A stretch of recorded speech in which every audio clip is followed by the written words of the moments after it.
Je désire lire dans Jean, au chapitre 11, à partir du verset 18. Et comme Béthanie était près de Jérusalem, à 15 stades environ, beaucoup de Juifs étaient venus vers Marthe et Marie pour les consoler de la mort de leur frère. Lorsque Marthe apprit que Jésus arrivait, elle alla au-devant de lui, tandis que Marie se tenait assise à la maison. Marthe dit à Jésus, « Seigneur, si tu avais été ici, mon frère ne serait pas mort. Mais maintenant même, je sais que tout ce que tu demanderas à Dieu, Dieu te l'accordera. » Jésus lui dit, « Ton frère ressuscitera. » Je sais, lui répondit Marthe, qu'il ressuscitera à la résurrection au dernier jour. Jésus lui dit, « Je suis la résurrection et la vie. Celui qui croit en moi vivra, quand même il serait mort. Et quiconque vit et croit en moi ne mourra jamais. Crois-tu cela ?» Elle lui dit, « Oui, Seigneur, je crois que tu es le Christ, le Fils de Dieu, qui devait venir dans le monde. » Remarquez cela. Et ayant ainsi parlé, elle s'en alla. Puis elle appela secrètement Marie, sa sœur, et lui dit, « Le Maître est ici, et il t'appelle. » Prions. Père Céleste, confirme ces paroles à nos cœurs ce soir, alors que nous nous attendons à toi maintenant. Nous remettons ta parole, ton serviteur et ce texte entièrement entre tes mains. Au nom de Jésus-Christ, Amen. Vous pouvez vous asseoir.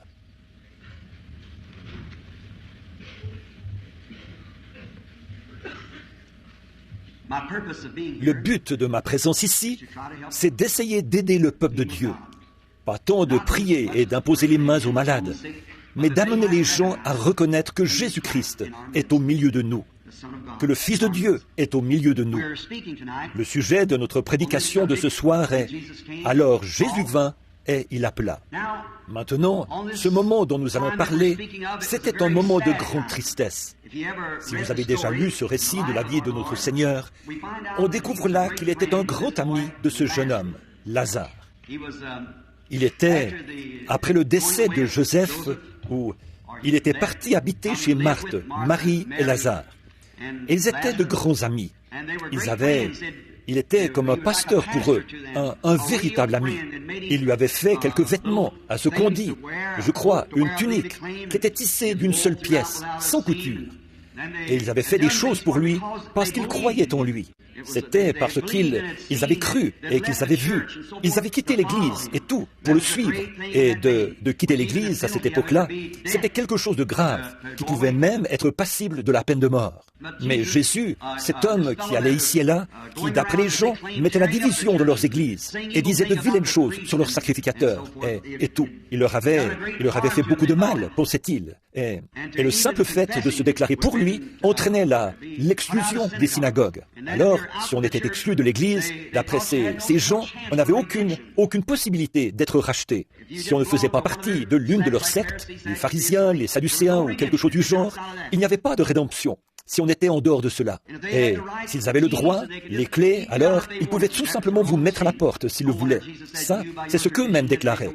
Ce n'est pas étonnant que Jésus ait dit, « Vous, par votre tradition, vous avez annulé l'effet de la parole de Dieu. » Voyez? Et maintenant, la chose s'est répétée de nouveau, puisque, comme nous le savons tous, l'histoire se répète de façon cyclique. Et c'est triste à dire, mais il avait été prophétisé que cela se répéterait. Et cela s'est reproduit de nouveau. Nous voyons que Jésus n'était pas bien considéré. Souvent, les gens sont enclins à juger l'homme qui n'est pas d'accord avec eux. Nous ne devons pas faire ça. Nous pouvons être en désaccord les uns avec les autres, tout en étant gentils.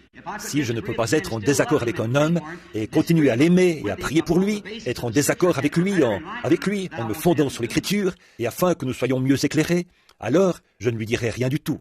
Je tiens à ce que mon désaccord avec lui soit toujours amical, parce que je l'aime et que je ne veux vraiment pas qu'il soit perdu.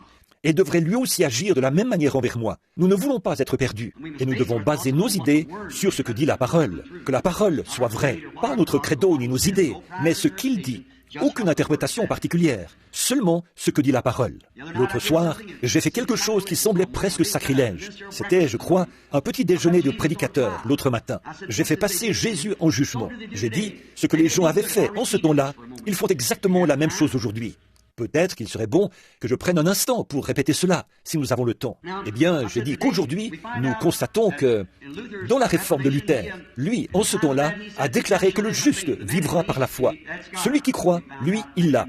Mais nous avons vu que beaucoup d'entre eux disaient croire et ils ne l'avaient pas. Du temps de John Wesley, s'ils recevaient ce qu'ils appelaient la deuxième bénédiction, la sanctification, une sanctification complète, ils ressentaient une grande joie et poussaient des cris.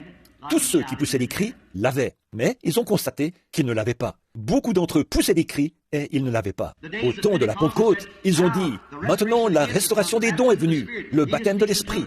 Celui qui parle en langue, il l'a. » Nous voyons que beaucoup ont parlé en langue et ils ne l'avaient pas. Alors ils disent « Eh bien, c'est le fruit de l'Esprit, voilà. » Oh non, ce n'est pas le fruit de l'Esprit. Ça, la science chrétienne l'a, au point que pratiquement... L'amour est le fruit de l'Esprit. Et eux, ils ont plus d'amour que n'importe qui. Ils nient la divinité de Jésus-Christ. Ils disent qu'il n'est qu'un prophète, un homme comme les autres. Voyez? Donc ça ne fait pas l'affaire. Permettez-moi de faire une petite remise en question là-dessus. Pendant un instant, faisons passer Jésus en jugement. Et que Dieu me pardonne cette déclaration depuis l'estrade. Mais je vais être contre lui pendant un instant, juste pour vous éclairer. Voyez? Bon, vous êtes ici devant moi ce soir. Je m'adresse à vous. J'étais là à l'époque où Jésus de Nazareth était sur terre. Je viens vers vous pour plaider devant vous contre cet individu, Jésus de Nazareth. Bon, nous savons tous que Dieu est amour. La Bible dit. Très bien. Et l'amour, l'esprit, c'est la longanimité, la bonté, la patience, la douceur et ainsi de suite. Et l'amour. Maintenant, disons, je veux vous demander quelque chose. Prenons, par exemple, ce que nous considérons tous comme un chrétien. Considérez votre vieux sacrificateur. Son arrière-grand-père était sacrificateur. Pour être sacrificateur, il devait naître dans cette lignée des Lévites. Nous constatons que sa vie de jeune homme n'est pas celle que vous avez eue. Qu'est-ce qu'il fait? Il se sacrifie. Il reste là-bas pour étudier la parole de Dieu. Il l'étudie jour et nuit, car il doit en connaître chaque lettre, connaître chaque mot qu'il y a sur le rouleau. Il doit connaître cela par cœur. Il lui faut absolument connaître ces choses. Et en plus, quand votre père et votre mère se sont mariés, qui les a unis comme mari et femme? Votre bon vieux sacrificateur. Ce saint homme, qui est venu trouver votre père quand il était dans le besoin, qu'il devait de l'argent pour sa ferme et que les créanciers allaient la saisir? Qui l'a soutenu? Votre bon vieux sacrificateur. Qui a soutenu votre mère quand elle était là, dans la salle, en train de vous mettre au monde? Ce bon vieux sacrificateur. Qui vient vous voir quand vous êtes malade, quand vous avez un besoin? Votre bon vieux sacrificateur. Qui vous a béni, vous a consacré à Dieu et vous a circoncis le 8e jour? Votre bon vieux sacrificateur. Quand votre père et votre mère étaient sur le point de divorcer, qui les a réconciliés, les a gardés ensemble? Votre bon vieux sacrificateur. Quand il y a un problème dans le quartier, qui s'en occupe? Votre bon vieux sacrificateur. Certainement. Maintenant, ce bon vieux sacrificateur sait que la Bible déclare que Dieu demande un agneau comme sacrifice. Beaucoup d'entre vous, vous êtes des hommes d'affaires. Vous n'élevez donc pas de brebis. Mais Dieu demande une brebis. Ils ont installé de petits enclos là-bas. Ils y ont vendu leurs brebis pour que les hommes d'affaires puissent aller les acheter et offrir pour leur âme le sacrifice que Dieu demande. Ce jeune homme, appelé Jésus, qu'a-t-il fait? D'où est-il venu? On prétend qu'il est né d'une naissance virginale. A-t-on déjà entendu pareille sornette? Nous savons que sa mère l'a eu avant qu'elle et Joseph soient nés, ou qu'il est né avant qu'elle et Joseph soient mariés. On voit bien qu'il a mauvaise réputation depuis le début. Quelle carte de membre porte-t-il? S'il est un saint homme, à quel groupe s'est-il joint? Alors que votre sacrificateur a étudié pour connaître cette parole. Le voilà qui se présente et qui démolit ce que ce dernier a bâti. Appelleriez-vous ça Dieu? Certainement pas. Et l'autre jour, alors que votre sacrificateur avait préparé cet endroit, là-bas, là où vous pouviez acheter le sacrifice, qu'a fait ce jeune homme? Ça, de la gentillesse? Il a donné des coups, il a tressé des cordes, du lin et du cuir, il a regardé les gens avec colère, il a renversé les tables à coups de pied, et il a chassé les gens à coups de fouet. Et vous appelez ça les fruits de l'esprit? De regarder les gens avec colère? Et voyez, il a privé l'homme de sa possibilité d'adorer Jéhovah. L'homme d'affaires veut l'adorer. Comme il n'élève pas de brebis, il s'est rendu là-bas pour en acheter une. Et lui, il a renversé tout ça à coups de pied et il les a chassés. Là, qui a le fruit de l'esprit? Voyez? Voilà. Voyez-vous, ce n'est pas le fait d'avoir le fruit de l'esprit, ni de parler en langue, ni de pousser des cris. Vous dites, alors, frère Branham, quelle est la preuve? Quelle est la preuve? La confirmation de la parole pour l'heure en question. Ils avaient la Bible. Ils correspondaient parfaitement à ce que Jéhovah avait dit qu'il allait arriver. Cela n'a besoin d'aucune interprétation. Cela a été interprété à ce moment-là. Il y avait là les sacrificateurs. Il y avait là tout ce qu'ils avaient. Et tout le reste. Une routine bien rodée et tout. Et pourtant, ils n'ont pas vu la parole. Et ils faisaient vivre la parole pour cet âge-là. Voilà la preuve pour l'âge en question. Luther avait la preuve pour son âge. Wesley pour son âge. La Pentecôte pour son âge. Mais nous sommes dans un autre âge. Ces choses-là sont bien, mais comme le bébé qui a un doigt, un œil, un nez, mais au bout d'un moment, il doit devenir un être humain. Il doit devenir un enfant mature, ensuite naître, avoir une âme, un corps, un esprit, pouvoir se déplacer. Or, nous voyons que tout cela, Jésus l'avait déclaré, et seulement un petit nombre, seulement ceux qu'il avait destinés à la vie, l'ont vu. Pas de grande foule. Ces foules à lui n'auraient jamais pu être comme les foules de Caïphe. Eh bien, Caïphe aurait pu rassembler toute la nation. Jésus n'a rassemblé qu'un petit groupe. Peu de gens l'ont connu. Il y avait des milliers de gens quand il est venu sur la terre. Il est passé sur la terre et ils n'ont jamais su qu'il était là. Il en sera ainsi de nouveau. Il viendra à ceux qui ont été appelés à la vie. Il sait qui a été appelé à la vie. C'est à lui de veiller à cela. Donc, nous voyons qu'ils avaient quitté leur Église et qu'ils avaient cru en lui. Tout ce que la parole avait dit à son sujet, il l'était. Et un jour, il a quitté leur maison. Je veux parler de 3 choses. Jésus était parti, la mort était venue, et il n'y avait plus d'espoir. Je veux parler de ces 3 choses-là pendant quelques minutes. Jésus était parti, et lorsqu'il est parti, les problèmes sont arrivés. Alors, lorsqu'il vous quitte, ou qu'il quitte votre domicile, les problèmes sont en route. La porte est ouverte à Satan lorsque Jésus s'en va. Il était parti, et dès qu'il est parti, la mort est arrivée. Lorsque Jésus part, la mort arrive. Être séparé de lui, c'est la mort. Alors, la mort est arrivée lorsque Jésus est parti. Et la mort a pris son temps auprès de Lazare. Alors celui en qui il croyait et qu'il aimait, ils l'ont envoyé chercher pour qu'il vienne prier pour Lazare. En effet, il l'avait vu, et il savait qu'il connaissait Dieu, que tout ce que Dieu, Marthe l'a exprimé là-bas, tout ce que tu diras à Dieu maintenant, Dieu le fera. Elle avait reconnu que lui et Dieu étaient un. Il était la parole de l'heure. Elle avait donc reconnu cela, et elle savait qu'il lui suffisait d'entrer en contact avec lui. Mais il était parti, et il n'arrivait pas à le joindre. Alors, ils l'ont envoyé chercher, et plutôt que de venir, il s'est éloigné davantage. Alors, ils l'ont encore envoyé chercher, et plutôt que de venir, il s'est éloigné davantage.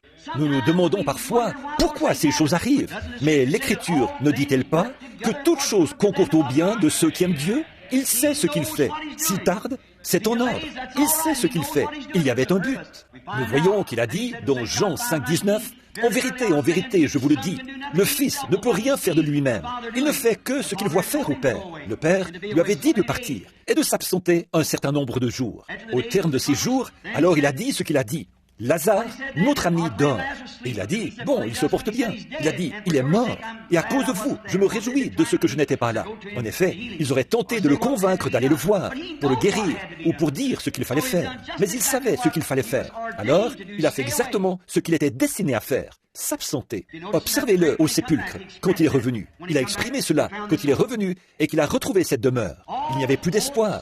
Lazare était mort. À chaque heure, elle ne cessait de penser. Il pourrait arriver, il pourrait arriver, il pourrait revenir. Finalement, il est mort. Il a expiré. Elles sont allées l'embaumer. On a drainé son corps de son sang. On l'a enveloppé dans un linceul, avec des aromates. On l'a embaumé et on l'a mis dans le sépulcre. On a placé une pierre devant le sépulcre, ce qui était la coutume, la façon d'ensevelir les morts à cette époque-là. Un trou dans le sol, peut-être dans le roc, et on plaçait une pierre devant. C'était la coutume. Le premier jour a passé, le deuxième jour a passé, le troisième jour a passé, le quatrième jour a passé. Cet homme se décomposait déjà dans le sépulcre. Son nez s'était probablement déjà affaissé. Je pense que la première chose qui s'affaisse, c'est le nez. Alors, il se décomposait. Sa chair était retournée à la poussière de la terre, ou plutôt, elle y retournait. Son âme était à 4 jours de voyage, quelque part, loin de lui. Il n'y avait plus aucun espoir de le revoir dans cette vie. Et alors, quand il n'y avait plus d'espoir, elles avaient attendu. Il se pourrait qu'il vienne. Le premier jour, le deuxième jour, et non. Puis, il est mort, et il n'était toujours pas venu. Alors, le désespoir s'est installé. Au bout d'un moment, quelqu'un lui a sans doute dit, « Le maître est dehors. Voilà Marthe qui descend la rue. » Jésus est venu à cette heure sombre, quand il n'y avait plus aucun espoir. C'est généralement à ce moment-là qu'il vient. Voyez, il vient précisément au moment le plus sombre. C'est là que Jésus entre en scène.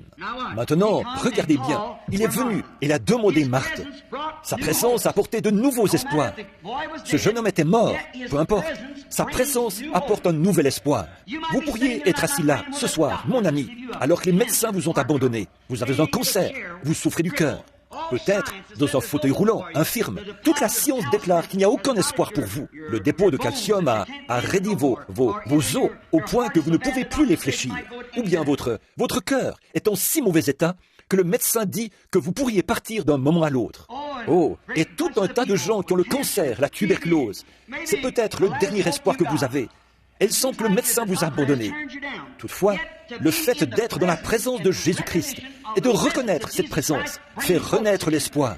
Quelqu'un peut même vous en donner le nom. Peut-être que vous n'en aviez jamais entendu parler. Mais si quelqu'un vous dit « Je sais où se trouve une église où on croit en Dieu et où on prie pour les malades », rapidement, vous êtes à l'article de la mort, là, vous voyez, de nouveaux espoirs surgissent. C'est toujours comme ça. En cette heure sombre, c'est souvent là que quelqu'un dit quelque chose à ce sujet.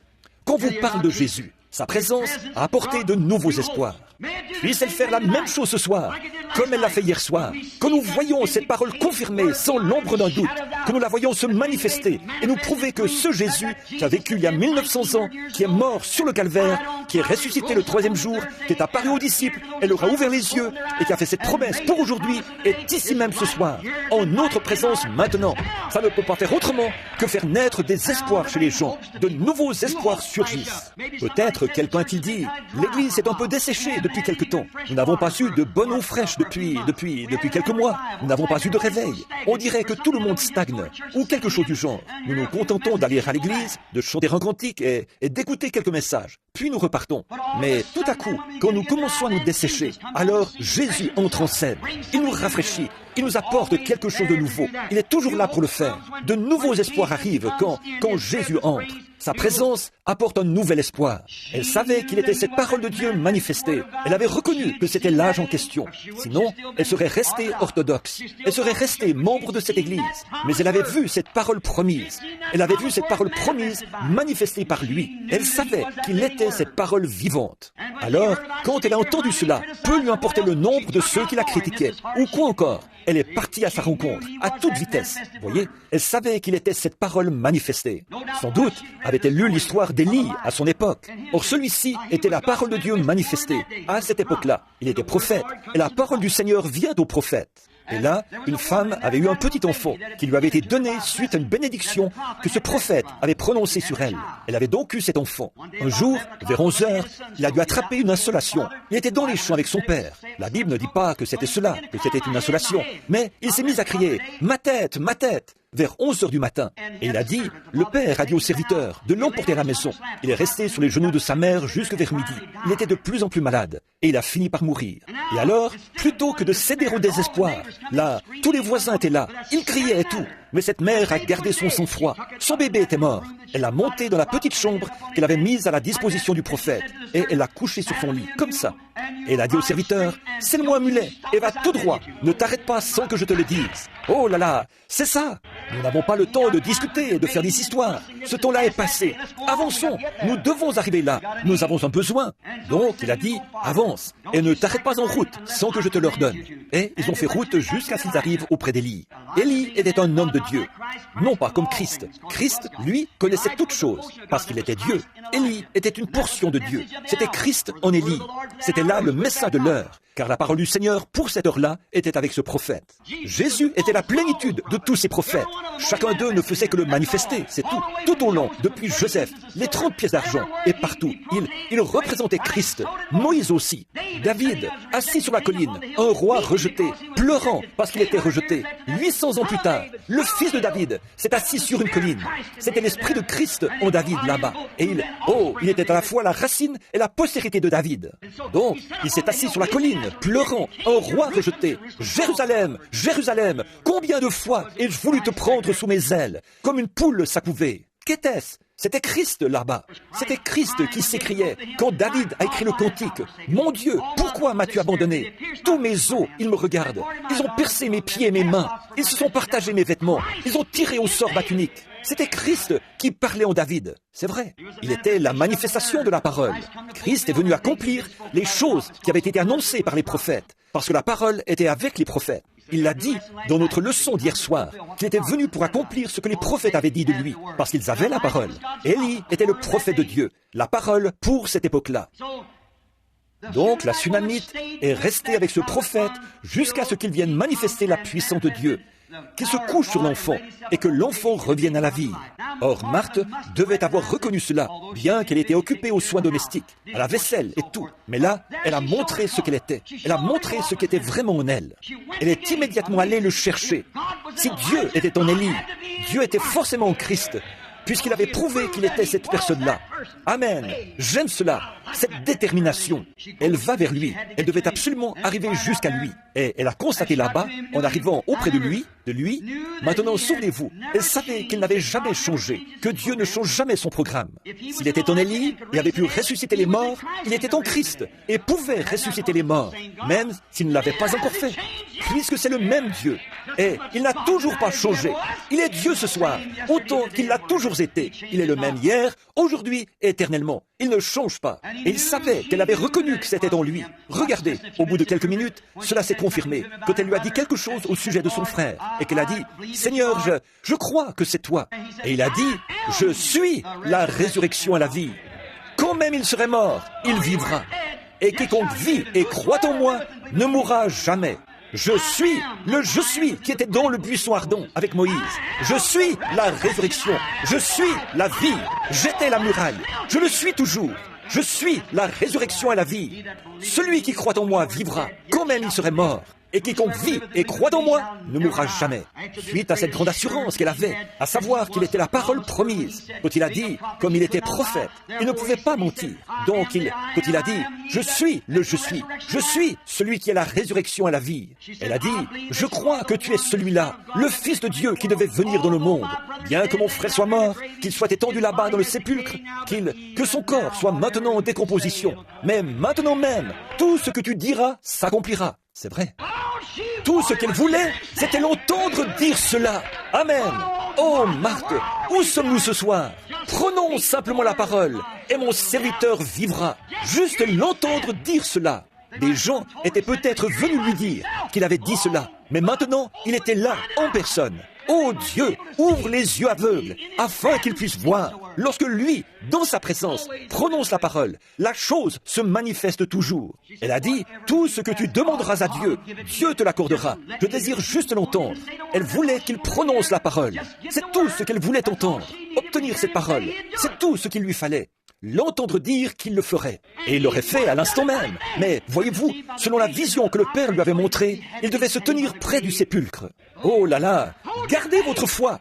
Dieu est à l'œuvre pour tout arranger. Tout ira bien. Attendez un peu qu'elle arrive au sépulcre. Remarquez, s'il pouvait simplement l'amener à dire cela, même quand il était encore, il n'y avait plus aucun espoir. Aucun, du tout. Il était mort. Il se décomposait dans le sépulcre.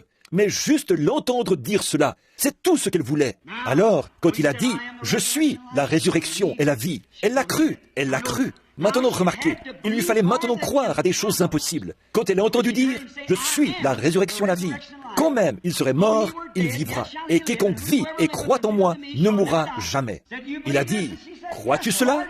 Et elle a dit, « Oui Seigneur, je le crois. Je crois que tu es le Fils de Dieu qui devait venir dans le monde. » J'aime ça. J'aime ça. J'ai déjà dit ceci. C'est encore valable maintenant. Je parlais à une femme il n'y a pas longtemps. C'était une certaine église que j'ai mentionnée tout à l'heure, qui ne croit pas qu'il était Dieu, ne croit pas à sa divinité, croit qu'il n'était qu'un prophète, un homme comme les autres. Il était cela, c'est vrai. Il était cela plus Dieu. Voyez, il était la manifestation.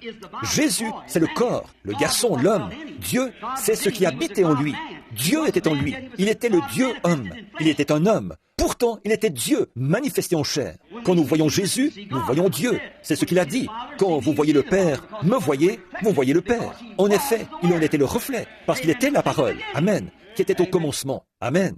Il a appelé les prophètes Dieu. Le savez-vous? Il a dit, vous appelez Dieu ceux à qui la parole de Dieu est venue. Comment pouvez-vous me condamner lorsque je dis que je suis le Fils de Dieu? En effet, cette même parole avait dit qu'il serait là. Et voilà, la parole était là, de nouveau manifestée. Et pourtant, les gens refusaient toujours d'y croire. Cette femme m'a dit, je peux vous le prouver. Elle a dit, j'aime vous entendre prêcher, mais il y a une chose sur laquelle vous insistez trop. Quoi donc? Elle a dit, vous faites trop de cas de Jésus. J'ai dit, j'espère que c'est tout ce que lui, il aura à me reprocher lorsqu'il viendra. Et elle a dit, j'espère que ce sera la seule chose le seul défaut qu'il trouvera en moi. J'ai dit, même si j'avais 10 000 langues, je ne pourrais pas parler assez oh là là, de ce qu'il est. Elle a dit, mais vous le faites Dieu. J'ai dit, il l'était. Et s'il ne l'était pas, il était le plus grand imposteur que la terre ait jamais porté. Elle a dit, il était un prophète.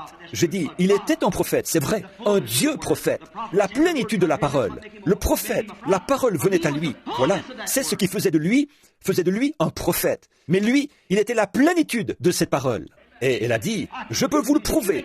Elle a dit, vous le rendez divin. J'ai dit, il était divin. Et elle a dit, il ne peut pas être divin. J'ai dit, pourtant, il l'était. Elle a dit, vous avez dit que vous croyez à la Bible. J'ai dit, j'y crois. Elle a dit, je vais vous prouver, par votre propre Bible, qu'il n'était pas divin. J'ai dit, faites donc. Si la Bible dit, alors je le croirai, parce que je crois que la parole est vraie. Elle a dit, pendant qu'il était en route vers le sépulcre de Lazare, vous vous rappelez, dans Jean 11, j'ai dit, certainement madame. Elle a dit, eh bien, pendant qu'il était en route, il a pleuré. La Bible dit qu'il pleura. J'ai dit, certainement, la Bible dit qu'il pleura. Elle a dit, comment pouvait-il être divin et pleurer? J'ai dit, il était humain et divin? J'ai dit, oui madame, vous ne reconnaissez pas. Il était un homme. Lorsqu'il se rendait là-bas, pleurant avec ceux qui pleuraient, c'est vrai, attristé avec ceux qui étaient attristés, il était un homme. Mais quand il a redressé son petit corps frêle et qu'il a dit, Lazare, sors! Un homme qui était mort depuis 4 jours s'est tenu debout. Pour ça, il fallait plus qu'un homme. C'était Dieu dans l'homme.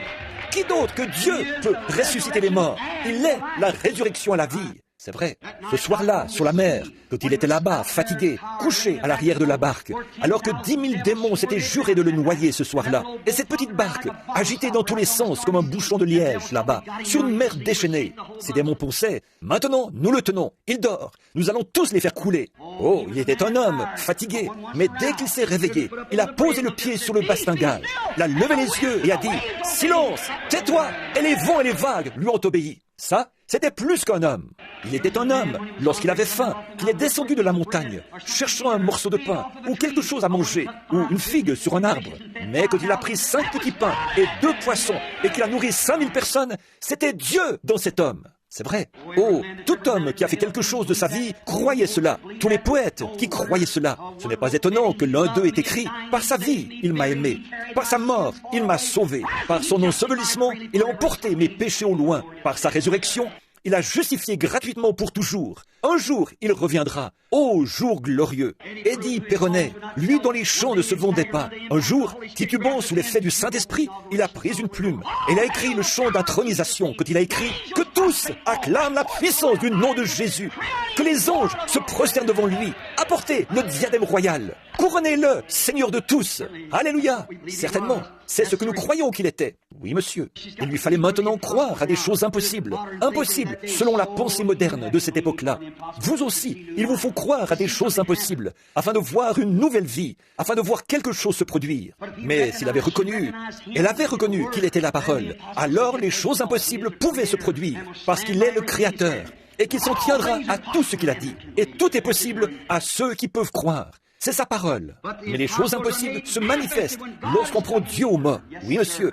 Lorsqu'on prend Dieu au mot, les choses impossibles se manifestent. Quand Dieu dit que la chose arrivera, prenez cette parole et regardez. Là, regardez les choses impossibles arriver. Effectivement, elles arriveront.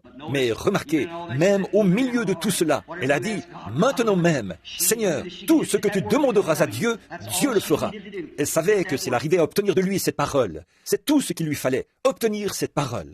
Oui, c'était son heure la plus sombre. Alors Jésus est venu et il a appelé. Oh, quelle chose extraordinaire ils ont vu, une résurrection. Considérons d'autres personnages qui ont connu des heures sombres. À un certain moment, il y a eu un homme du nom de Job, l'un des plus anciens prophètes de la Bible. Il était un grand homme. Il avait aimé le Seigneur et il avait fait tout ce qu'il savait devoir faire. Et Satan désirait le cribler. Alors, un jour, il a dit à Dieu, oui, c'est plutôt Dieu qui lui a dit, « D'où viens-tu, Satan ?» Il a dit, « Oh, de parcourir la terre et de m'y promener. » Il a dit, « As-tu remarqué, mon serviteur Job? Il n'y a personne comme lui sur la terre. C'est un homme parfait. » Oh, a-t-il dit, bien sûr, tu lui donnes tout, tu fais tout pour lui. Certainement, il est un grand homme, mais livre-le-moi pendant un moment. Je lui ferai changer de discours. Je l'amènerai à te maudire en face. Il a dit, tu n'y arriveras pas. Voilà la confiance qu'il a dans le croyant. Pourquoi? Il est infini, il est éternel, il connaît la fin dès le commencement. Il savait que Satan n'y arriverait pas. En effet, il est la parole. Il savait ce que Job ferait. Rappelez-vous Job, il l'a couvert d'ulcères, il a tué ses enfants, il lui a ôté tout ce qu'il avait, il a perdu la santé. Même ses consolateurs sont venus, et il ne faisait que l'accuser d'avoir péché en secret. Et le brave Job en était au point où il était vraiment dans la détresse. Vous devez d'abord être en détresse. Vous devez vous retrouver dans un moment où vous êtes au bout du chemin. Job était au bout du chemin quand il a dit « Maudit soit le jour de ma naissance, que le soleil ne brille pas sur lui, et que la lune ne brille pas sur cette nuit, qu'on n'en fasse jamais mention. » Et dans cette détresse, alors Jésus est venu. Il a regardé ici-bas et il a dit « Moi qui suis un homme, je vois qu'une fleur meurt, elle repousse au printemps. Si un arbre est abattu par le vent, il revit à l'approche de l'eau. » Il voyait tous les végétaux reprendre vie. Mais a-t-il dit « L'homme se couche, il expire, où est-il » Il savait qu'il était un vieil homme. Il a dit « Ses fils viennent le pleurer et il l'ignore. Oh, si tu voulais me cacher dans le séjour des morts et me garder dans le lieu secret, jusqu'à ce que ta colère soit passée. Fixe-moi un terme et donne-moi un terme. » Nous, il a continué à parler comme ça. Il était au comble de sa détresse. Que pourrait-il arriver? Les feuilles vivent, elles reviennent dans les arbres. Les fleurs reviennent, tout le reste revit. Mais l'homme se couche et il expire. Il était en détresse. Il ne savait pas ce qui pourrait lui arriver. Et il avait cet âge-là. À ce moment-là, alors Jésus est venu. Dieu lui a fait tourner la tête vers le ciel. Et il a vu venir Jésus dans les derniers jours. À cette heure la plus sombre, où sa femme a dit « Maudit Dieu et meurt ». Malgré tout, il a dit « Femme, tu parles comme une femme insensée. L'Éternel a donné et l'Éternel a ôté. Que le nom de l'Éternel soit béni. » Même sa femme l'avait rejeté. Son église l'avait rejeté. Tout le monde l'avait rejeté. En cette heure sombre, où il ne savait plus quelle direction donner à sa vie, Jésus est venu. Alors il s'est écrié « Je sais que mon Rédempteur est vivant et qu'au dernier jour, il se tiendra sur la terre. Et même après que les vers de ma peau auront détruit ce corps, de ma chair, je verrai Dieu. Je le verrai moi-même. » À l'heure la plus sombre de sa vie, alors Jésus est venu. Oui, monsieur. Moïse. Pour Moïse, l'heure la plus sombre pour lui, elle est venue au milieu d'Israël. Il était en plein exercice de ses fonctions. Il avait rencontré Dieu là-haut, dans le buisson, et celui-ci avait dit « Je suis le je suis ». Il était allé là-bas, il avait lutté contre toutes sortes d'imitations, Jeannès et Jean Bresse, qui cherchaient à imiter son travail. En tout cela, il était resté fidèle à Dieu. Finalement, il avait amené Israël à croire. Et le voilà qui sort de l'Égypte. Il se dirige tout droit vers le pays promis, où Dieu avait dit « Vous m'adorerez sur cette montagne ». C'était la parole de Dieu. Moïse savait qu'il allait forcément arriver à cette montagne. Amen. Dieu l'avait dit. Aucun pharaon ne peut le tuer. Aucun démon ne peut le tuer. Rien ne peut le tuer. Il se dirige vers cette montagne. Amen. Alléluia. Je me sens religieux. Il se dirige vers cette montagne. Nous aussi, nous sommes en route vers la gloire. Rien ne peut nous arrêter. Non, monsieur, Dieu va confirmer sa parole. Peu importe ce qui peut arriver, il va le faire quand même. Oui, il était en route, sur le sentier du devoir, et le voilà coincé entre les montagnes. Il tend l'oreille, il entend un grondement derrière lui. Qu'est-ce? Les chars de Pharaon, qui arrivent par milliers, armés, avec des lances et tout, pour les renverser et les écraser. Et la mer Rouge lui barrait le passage. Qu'a-t-il fait? Là, il était en détresse. Tout le peuple criait « Oh, maintenant, on est fichus! Pharaon va nous tuer! Il va nous passer au fil de l'épée! Nos enfants vont mourir ici, dans le désert! » Moïse s'est écrié « Oh Dieu !» Et là, Jésus est entré en scène. Il était la colonne de feu. C'est vrai, il est descendu. Et il s'est tenu entre lui et le danger.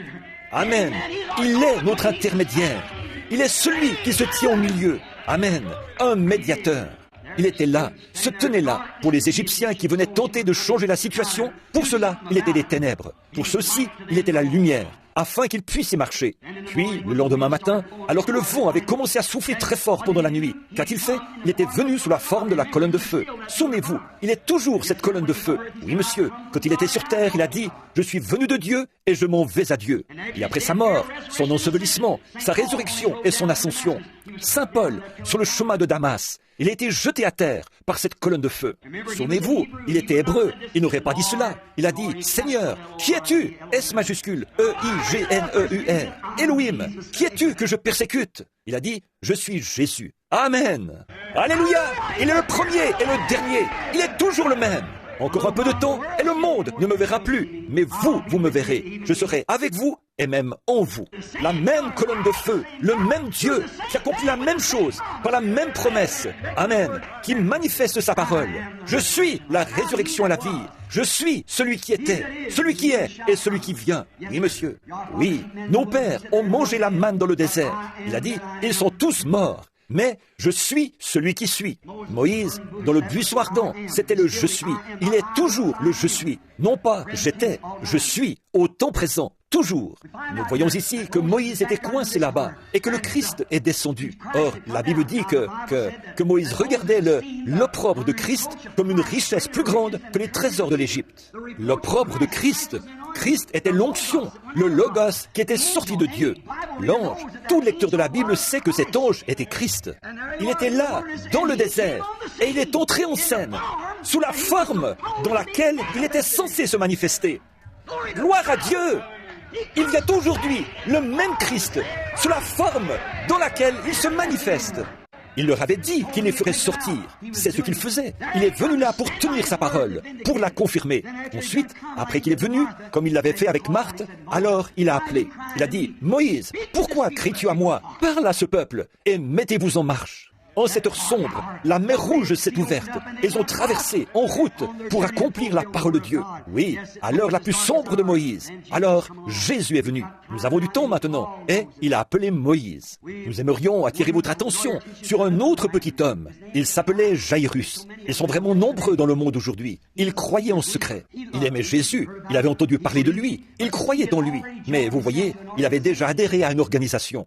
Et oui, il ne pouvait pas confesser cela ouvertement. Il y croyait, mais il ne pouvait pas le confesser. Il s'était donc rallié aux incroyants. Mais il y croyait vraiment. Vous savez, quand un homme est dans cet état-là, un jour ou l'autre, Dieu le pousse à la confrontation. C'est dans la détresse. C'est là que nous montrons ce qui est vraiment en nous, ce que nous sommes vraiment. Il était donc là, déjà rallié aux incroyants. Il était déjà allé inscrire son nom sur le registre et tout. Et il était un sacrificateur. Alors il aurait été assez difficile pour lui de faire cette confession, puisque c'était son gagne-pain. Donc, mais il croyait pourtant en Jésus. Un jour, sa petite fille est tombée malade.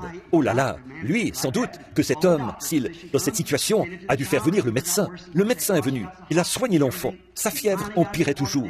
Au bout d'un moment, elle était si brûlante de fièvre et tout, qu'elle s'est retrouvée à l'article de la mort. Il était en détresse. Il devait faire quelque chose. Il ne savait vraiment pas quoi faire. Alors il s'est dit, si seulement je pouvais le trouver, où qu'il soit. Eh bien, il n'a pas attendu qu'il fasse nuit, comme Nicodème l'avait fait, pour avoir un entretien privé. C'était l'heure de passer à l'action. L'heure était venue de passer à l'action. Il devait agir à ce moment-là. Et je pense, mon frère, ma sœur, que c'est la même chose maintenant. L'heure est venue de passer à l'action. L'heure est venue. Il faut soit croire ou ne pas croire. Chaque homme et chaque femme arrive à cette ligne de séparation. Chaque enfant y arrive. Parfois, quand on franchit cette ligne, il ne reste qu'une seule chose, le jugement. Quand on franchit cette ligne qui sépare la miséricorde et le jugement, quand on franchit cette ligne. Souvenez-vous, il était en détresse. Il ne savait pas quoi faire. Ses sacrificateurs étaient là. Tous les rabbins l'entouraient. Toute la confrérie était avec lui. Ils étaient tous là, regardant sa petite fille qui se mourait. Le médecin se tenait dehors, agitant ses mains jointes. Je lui ai donné tous les médicaments que je connais. Et malgré cela, voyez, c'était Jésus qui était à l'œuvre pendant tout ce temps. Jésus faisait ça dans un but, celui d'amener ce petit homme à montrer ce qui était en lui. Au bout d'un moment, je peux le voir prendre son petit chapeau noir, le mettre et enfiler sa petite tunique de sacrificateur. Où vas-tu? J'ai entendu dire qu'il est là-bas, près du fleuve. Je vais le chercher. Oh là là. Et il part. En cette heure de détresse, il devait prendre une décision. Laisser son enfant mourir, sinon il savait que c'était là la manifestation de la parole. Il était un sacrificateur, il avait lu la parole, et il savait que c'était là la manifestation de Dieu. Dieu était en Christ, réconciliant le monde avec lui-même. Il savait cela, alors il était forcé de prendre une décision. Il devait faire une erreur, laisser mourir son enfant, ou faire sa confession. Quand il était dans cette détresse, c'est à peu près à ce moment-là que Jésus est venu. Il est allé le voir. Il a dit, j'irai avec toi. D'accord. Et là, sur la route, un messager est arrivé. Quelle chose sombre. Il avait fait cette confession, qu'il croyait en lui. Il venait de s'excommunier. Il avait montré en public qu'il croyait en Jésus. Un messager est arrivé. Il a dit, ne dérange personne, car ta fille est déjà morte. Elle est morte hier. Elle est déjà morte. Ne perds plus ton temps avec tout ça. Et, oh, son pauvre cœur a failli lâcher. Mais en tournant le regard, il a vu les yeux de Jésus. Celui-ci a dit, ne te l'ai-je pas dit? Ne crains point, si tu veux voir la gloire de Dieu. De quoi as-tu peur? Je t'ai déjà dit que j'irais. Il a déjà dit qu'il viendrait. Il a déjà dit qu'il ferait ceci. Et le voici en train de le faire. Amen. Il a dit qu'il entrerait en scène dans les derniers jours et qu'il ferait ces choses qu'il avait faites. Comme nous l'avons lu hier soir et en avons parlé. Et le voici en train de les faire. De quoi avez-vous peur? Souvenez-vous, lorsqu'il vint, alors il l'appela d'entre les morts. Il est entré en scène et l'a appelé d'entre les morts. À un certain moment, le vieil aveugle Bartimée a connu son heure la plus sombre. Jésus était là-bas. Il avait organisé un petit déjeuner des hommes d'affaires du plein évangile, là-bas, à Jéricho. Et Zachée était là. Quand il l'avait rencontré, celui-ci était dans un arbre, un peu plus loin dans la rue. Donc, quand il était... Eh bien, il n'aurait jamais organisé quoi que ce soit d'autre, ça, j'en suis sûr, voyez? Et donc, quand il est arrivé là-bas, il l'avait avec lui. Zachée était allé avec lui. Le vieil aveugle Bartimée était aveugle depuis son enfance. Donc, pensant que Jésus allait peut-être passer par cette porte, il attendait là. Au bout d'un moment, il a entendu beaucoup de bruit. Tous ces gens qui passaient. Et il a entendu le sacrificateur qui disait « Hé, toi qui montes la colline là-bas, est-ce que, on nous dit que tu ressuscites les morts? Nous avons un cimetière plein de morts par ici. Si tu es le Messie, viens par ici et ressuscite ces morts. » Vous savez, ce même démon est encore vivant, voyez, sous la forme de la religion. Même chose, voyez. Si tu es le Messie, tu ressuscites les morts. Nous avons un cimetière plein de morts par ici. Viens. Et tout le monde poussait des cris. Quelqu'un criait « Hosanna au prophète !» Un autre criait ceci, cela, autre chose. Quelle confusion!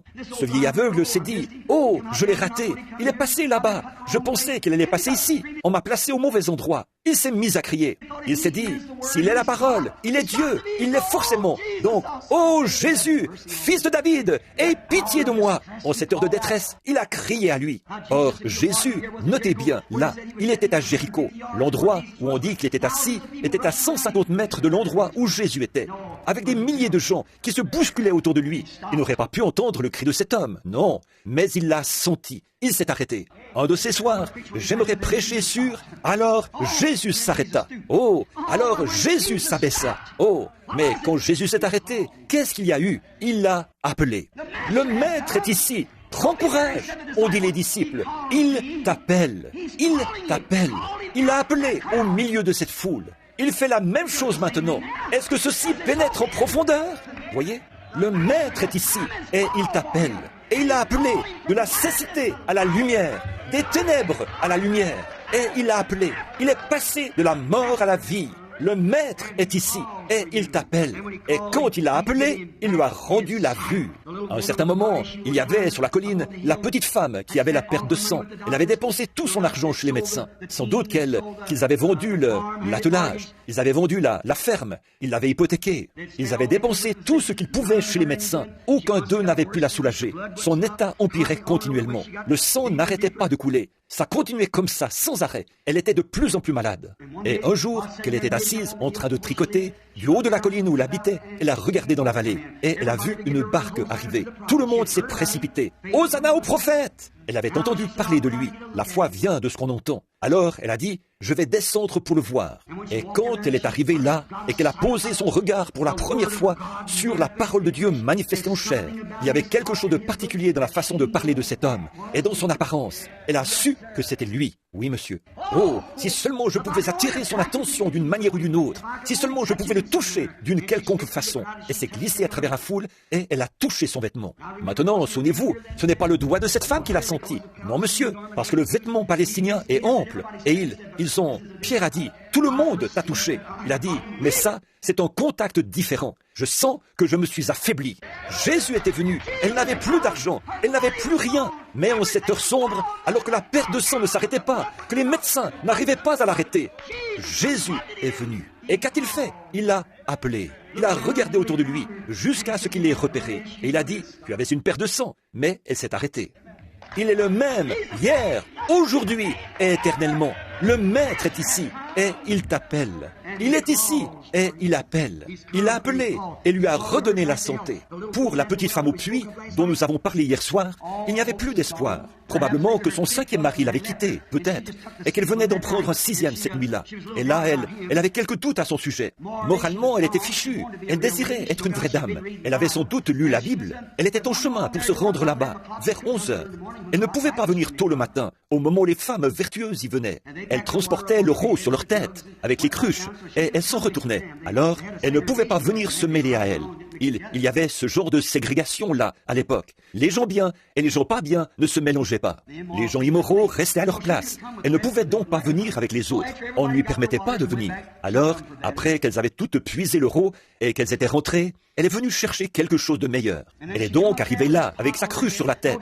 Et sans doute que, chemin faisant, elle se disait, « Eh bien, cet homme que j'ai épousé ou que j'ai trouvé hier soir, j'ai des doutes sur lui. C'est un homme, il a un comportement bizarre. Je ne suis vraiment pas sûr de lui.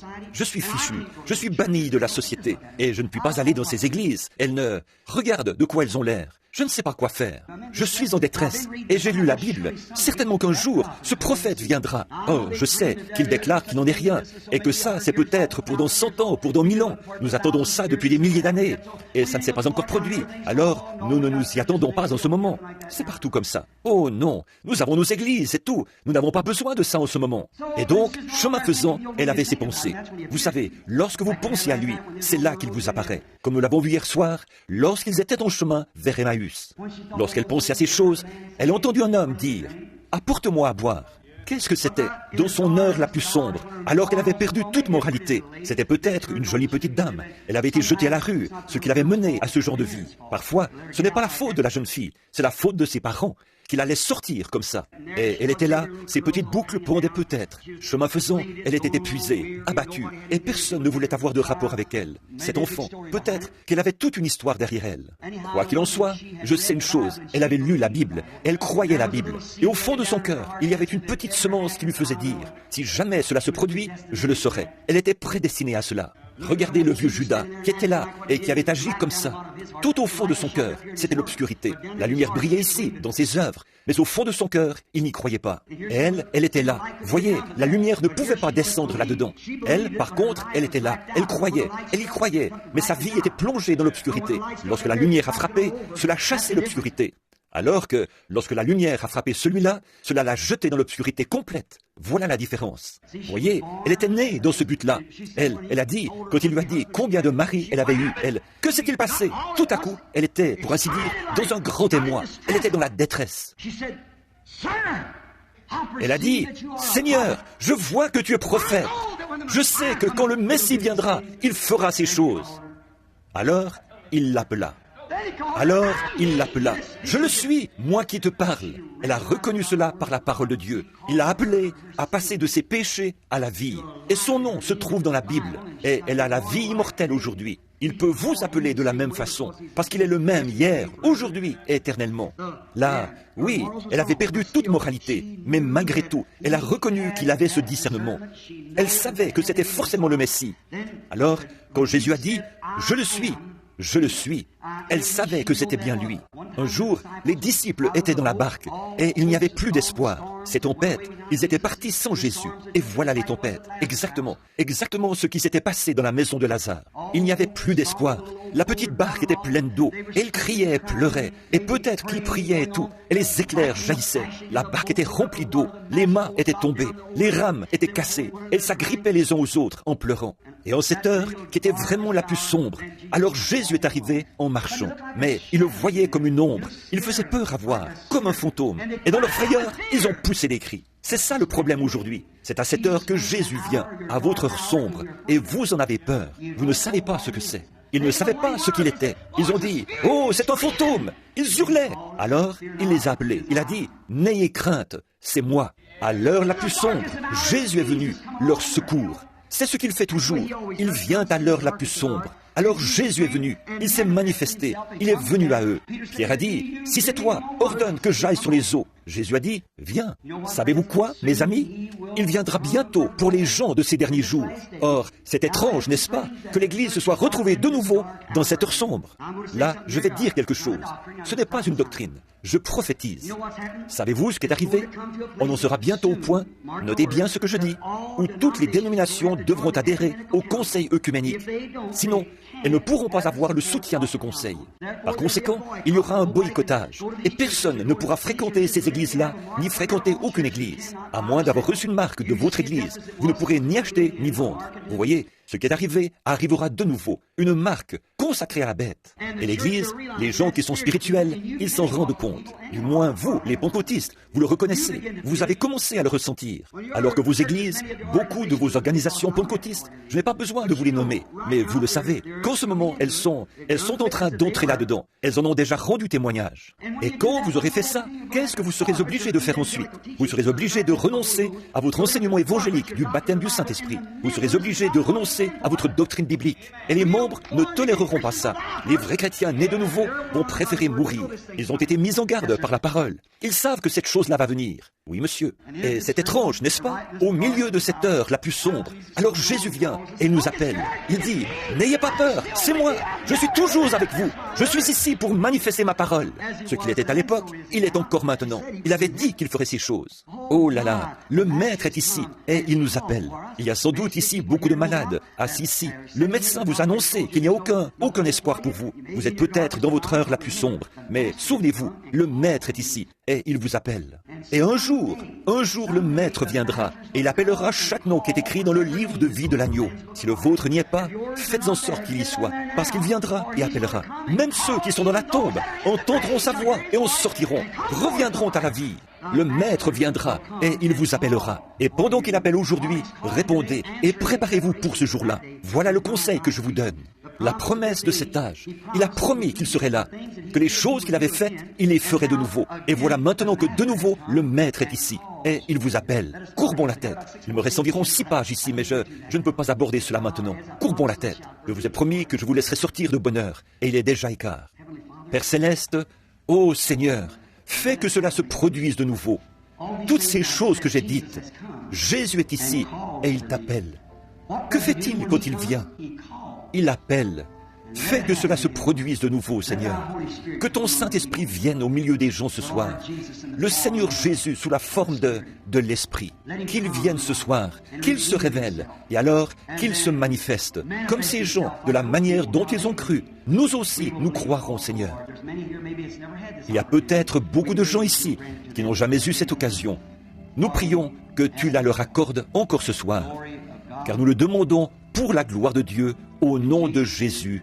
Amen. C'est ça, ma sœur, mais continuez simplement à jouer cela. C'est très bien, continuez. Oh, soyez bien tranquille, tout le monde. Croyez-vous qu'il est ici? Il l'est.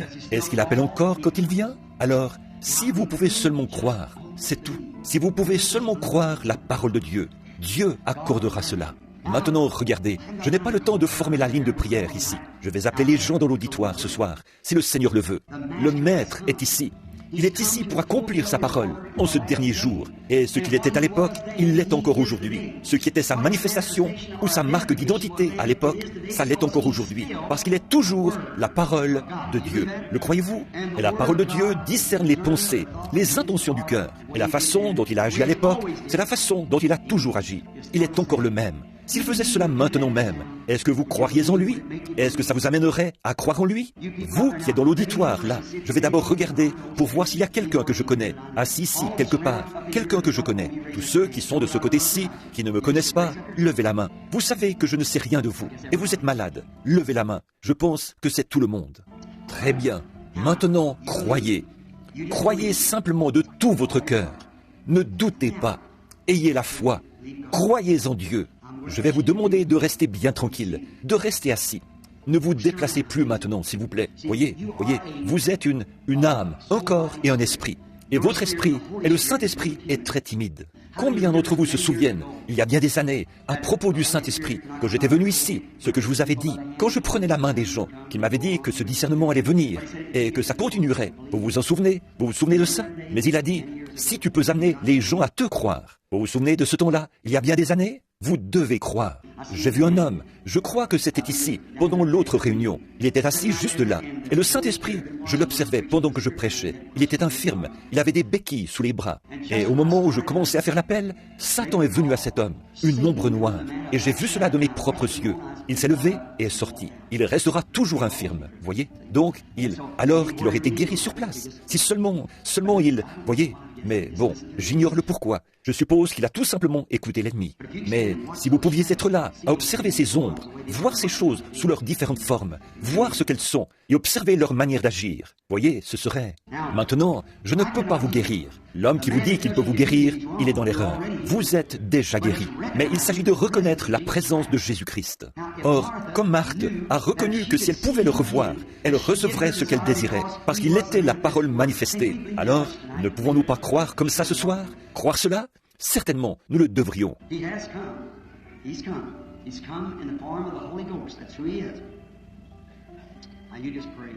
Il est ici. Il est ici. Il est ici sous la forme du Saint-Esprit.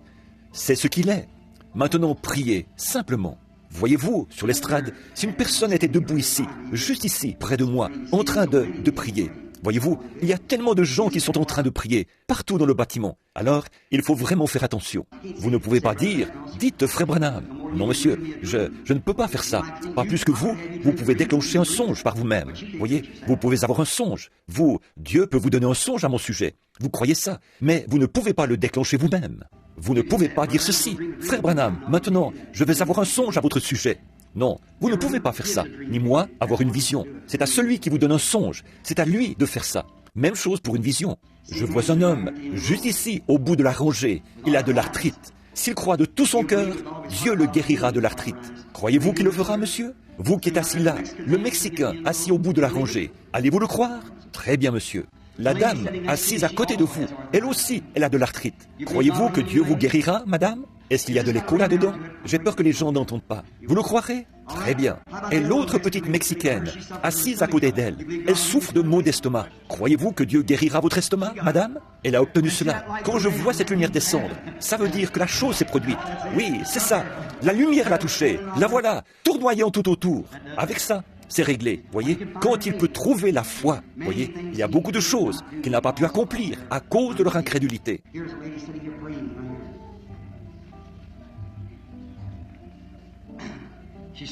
Il y a une dame assise ici, en train de prier, juste ici. Elle a peur, et pour cause. Elle a un cancer de stade avancé. Je ne vous connais pas, mais Dieu vous connaît. Croyez-vous que Dieu peut me dire ce qu'il en est de ce cancer ou autre chose? Regardez-moi. Il y a tellement de gens qui sont là, en train de prier, voyez-vous. Voilà pourquoi je dis cela. Regardez-nous. Maintenant, oui, vous n'êtes pas d'ici. Vous n'habitez pas ici. Vous êtes d'un endroit appelé Porterville, en Californie. C'est exact. Croyez-vous que Dieu peut me dire qui vous êtes? Il le sait. Votre nom est Madame Witham. C'est exact. Maintenant, croyez, et le cancer partira. Si tu peux croire, voilà tout ce que Dieu vous demande de faire. Si tu peux croire. Ne croyez-vous pas cela de tout votre cœur? Quelqu'un dans cette section-ci, ne pouvez-vous pas croire? Le Maître est ici, et il vous a appelé. Il vous appelle à passer de la mort à la vie, de la maladie à la santé. Il y a un homme assis juste là, derrière, la tête baissée, en train de prier. En fait, il ne prie pas pour lui-même, il prie pour quelqu'un d'autre. C'est une fille, c'est sa fille. Croyez-vous, monsieur? Vous avez des problèmes avec vos jambes, vous avez des problèmes avec votre genou. C'est exact. Il ne faut pas pleurer, c'est lui qui est là, à côté de vous. You believe the Master has come and called on her? Will you believe this will come? You will? May he visit her tonight and you may it be over. Votre fille est à l'hôpital, n'est-ce pas? C'est la tuberculose. Croyez, croyez-vous? Le Maître est ici et il l'appelle. Allez-vous croire en tant que son père? Vous allez croire? Puisse-t-il la visiter ce soir? Et vous aussi, que ce soit terminé. Il y a ici un petit garçon au teint brun. Il souffre d'une maladie de la peau et d'asthme. C'est un petit garçon mexicain assis là. Il n'est pas d'ici, il est de San José. Crois-tu, fiston? Autre chose, ton père est ici avec toi. C'est un prédicateur. C'est exact. Crois-tu que Dieu peut me dire ton nom? Est-ce que ça t'amènerait à croire très fort? Tu t'appelles Ruben. Maintenant, crois. Oui, Dieu te guérira. Le Maître est ici et il vous appelle. Ô pécheur, ô toi qui es malade, ne voyez-vous pas le Maître manifester dans des êtres humains au milieu des croyants? Il est ici pour appeler à la santé ces enfants qui croient. Il est ici pour appeler à la repentance le pécheur, rétrograde, membre d'église. Le Maître est ici et il vous appelle. Le croyez-vous? Le croyez-vous pour ce qui est de votre besoin, maintenant même? Si oui, levez la main pour dire « J'applique ma foi à mon besoin ».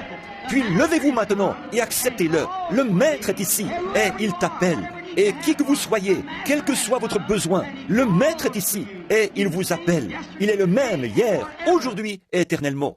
Cette petite femme s'en est allée dans la ville. Elle a dit, venez voir un homme qui m'a dit ce qui n'allait pas. Vous n'êtes pas allé dans la ville, vous êtes venu et vous l'avez vu de vos yeux. Alors le Maître est ici et il t'appelle.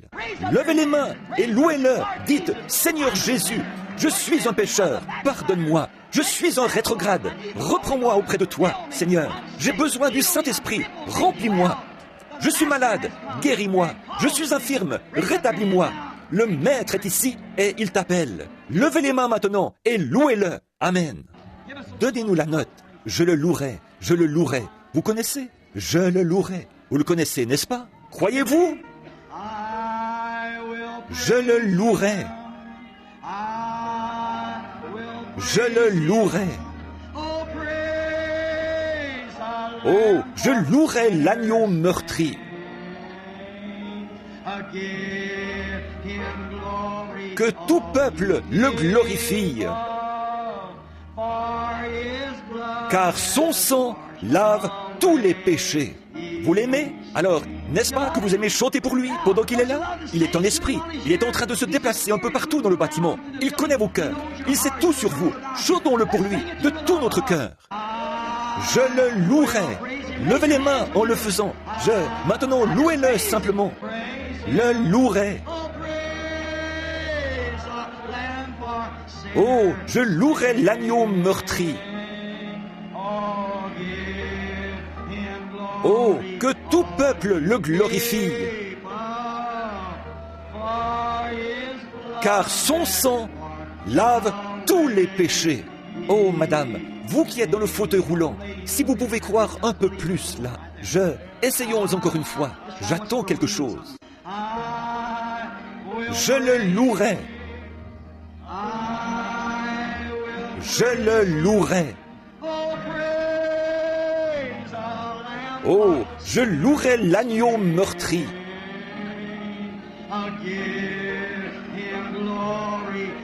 Que tout peuple le glorifie. Car son sang lave tous les péchés. Maintenant, pendant que nous le chantons de nouveau, tournez-vous, prenez la main de quelqu'un pendant que nous le chantons. Que nous chantons, je le louerai. Allez, tous en chœur maintenant. Je le louerai. Je le louerai. Je louerai l'agneau meurtri. Que tout peuple le glorifie. Car son sang lave tous les péchés. Oh, amis pécheurs, pourquoi ne pas vous avancer maintenant? Avancez-vous et rendez-lui gloire. Vous, tous les peuples, vous tous qui voulez le confesser comme votre sauveur, dans sa présence, pendant que les saints adorent en esprit, pourquoi ne pas venir vous placer ici? Dites, je veux témoigner ce soir, je veux lui rendre gloire, je veux venir, je n'ai pas honte de lui, je veux que le monde entier sache que je l'accepte comme mon sauveur, ici même, pendant qu'il est présent. Venez, pendant que nous le chantons. Je le louerai. Pourquoi ne pas venir? Je le louerai. Oh, je louerai l'agneau meurtri. Oh, que tout peuple le glorifie. Car son sang lave tous les péchés. Oh, c'est ça, madame. Venez, approchez-vous. Qui d'autre peut venir dans la présence de Christ? Avancez-vous jusqu'ici, ma sœur. Placez-vous ici. Quelqu'un d'autre qui désire qu'il soit son sauveur maintenant même. Quelqu'un qui n'a pas honte. Il a dit, si vous avez honte de moi devant les hommes, j'aurai honte de vous devant mon Père et les saints anges. Si vous n'avez pas honte de lui maintenant et que vous désirez qu'il soit votre sauveur pendant qu'il est ici, vous l'avez vu, c'est tellement parfait. La parole lui-même fait connaître cela. Avancez-vous pendant que les saints adorent maintenant. Pourquoi ne pas vous avancer? Que Dieu vous bénisse, monsieur. Voici venir une femme âgée, avancée en âge. Pourquoi ne pas venir maintenant? Chantez-le maintenant. C'est ça les jeunes. Approchez-vous ici autour. Louez-le. Que Dieu vous bénisse, madame. C'est comme ça qu'il faut faire. Que Dieu vous bénisse, les jeunes. L'agneau meurtri. Que tout peuple le glorifie. Car son sang lave tous les péchés. Pendant que les prédicateurs vont vers ces gens maintenant, pourquoi ne pas venir? Quelqu'un d'autre? Vous qui êtes rétrograde, voulez-vous venir dire « J'ai honte de ma vie, il est ici ». Croyez-vous que je suis le serviteur de Dieu? Levez la main. Eh bien, Jésus-Christ est au milieu de nous. Pourquoi ne pas venir? Que tout peuple, pourquoi ne pas venir lui rendre gloire? Glorifie, car son sang lave tous les... Marthe, est-ce que tu viens ou est-ce que tu vas rester à la maison avec Marie? Est-ce que vous allez rester là, dans une organisation et dire « Oh, mon Église ne le croit pas de cette manière » alors que Christ est manifesté? Est-ce que vous allez rester là et dire ça? Ou bien est-ce que vous allez sortir de là? Bon, je vais vous dire quand je... Non, c'est aujourd'hui, c'est maintenant l'heure. La mort rôde autour de vous, comme pour la fille de Jairus. Venez maintenant, rétrograde, viens maintenant, pécheur, viens maintenant. Le moment, c'est maintenant. Le Maître est ici et il vous appelle. Il vous appelle. Vous dites, comment puis-je le savoir? Il se sert de ma voix. S'il se sert de ma voix pour dévoiler la maladie, les afflictions et tout, ne savez-vous pas qu'il appelle aussi pour dévoiler le péché? Sortez de là, venez maintenant. C'est peut-être la toute dernière occasion qui vous sera donnée. Encore une fois, il y en a d'autres ici qui devraient venir, mes amis. Je ne veux pas vous mettre mal à l'aise en vous appelant comme ça. Ce n'est pas bien. Si vous, des fois, peut-être, les pharisiens pensaient qu'ils étaient sauvés, mais ils ne l'étaient pas. Vous pensez la même chose. Venez maintenant. Soyez-en certains. Ne prenez aucun risque avec ça. S'il y a le moindre doute dans votre esprit, ne prenez pas de risque. Approchez-vous maintenant. C'est maintenant le moment. Maintenant, pendant que la source est ouverte, pendant que le Saint-Esprit est ici, le Maître est ici. Ce petit doute, c'est ce qu'il cherche à vous signaler. Vous doutez, abandonnez ça. Venez maintenant, le Maître est ici et il t'appelle. C'est ça, continuez simplement à venir. Allez, continuez à venir. Je le louerai. Je le louerai. Pourquoi ne pas venir lui donner des louanges? Je louerai l'agneau meurtri. Que tout peuple le glorifie. Car son sang lave tous les péchés. Maintenant, pendant que les pécheurs s'avancent pour l'accepter, que les gens lui donnent des louanges, alors que nous le chantons maintenant, main levée, chantez ces louanges, maintenant, tous ensemble. Je le louerai. Je le louerai. Je louerai l'agneau meurtri.